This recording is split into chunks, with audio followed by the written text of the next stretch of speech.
62 साला हॉलीवुड अदाकारा दुनिया की खूबसूरत तरीन खातून करार। हॉलीवुड की 62 साला अदाकारा डेमी मूर को 2025 की दुनिया की खूबसूरत तरीन शख्सियत करार दे दिया गया है। गैर मुल्की मीडिया रिपोर्ट के मुताबिक हॉलीवुड की मशहूर अदाकारा डेमी मूर को पीपल मैगजीन की जानिब से 2025 की दुनिया की खूबसूरत तरीन शख्सियत का एजाज दिया गया है। 62 साल अदाकारा ने इस एजाज को हासिल करके उम्र से मुतालिक खूबसूरती के रिवायती मयारों को चैलेंज किया है।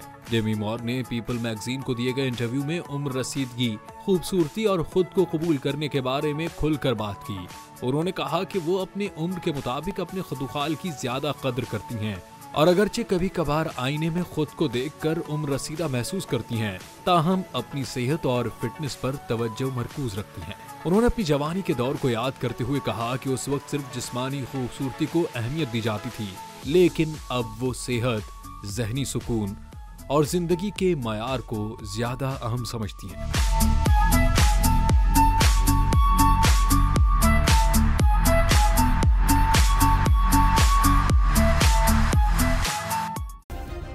सब्सक्राइब करें और बेल दबाएं ताकि कोई खबर रह न जाए।